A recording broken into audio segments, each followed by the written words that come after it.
एकादेशमा राम र श्याम रहेछन् रे होइन। अनि उनीहरू चाहिँ गाडीमा चढेर अन्त जाँदै थियो अरे कतातिर। त्यसपछि गाडीमा चाहिँ एकदम मान्छे भिड थियो अरे के, एकदमै प्याक थियो अरे गाडी होइन। त्यसपछि त्यहाँ चाहिँ राम र श्याम दुइटैको बानी चाहिँ के छ भन्दा पान खाने बानी थियो अरे। अब पान खाएपछि थुक्नु पऱ्यो। त्यहाँबाट चाहिँ अनि राम चाहिँ अगाडि बसिरहेको थियो अरे, श्याम चाहिँ पछाडि बसिरहेको थियो अरे। अनि त्यसपछि रामले चाहिँ श्यामलाई सोधेको चाहिँ ओए श्याम, तैँले पान खाएर कहाँ थुकिसकेको त, मान्छे मान्छे न, अब झ्याल पनि देखिँदैन, कता थुक्ने, कसरी थुक्ने, थुक्न त बरु निल्न भएन भनेछ अरे। त्यहाँबाट चाहिँ श्यामले भन्छ अरे ए मान्छेको अगाडि थुक्दैन, मान्छेको त्यो पछाडि कपडामा थुक्दैन, थाहा पाउँदैन, यस्तो भिड छ कसले थाहा पाउँछ र भनेछ अरे होइन।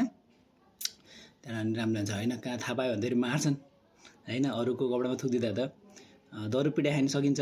त्यो भएर चाहिँ उसले चाहिँ डराएको छ कि होइन, हुन्न कहाँ मान्छेको त्यसो थुकेर हुन्छ र, कसरी तैँले भन्न सकिस् कि मान्छेले थाहा नै पाउँदैनन् भनेर भनेछ अरे होइन।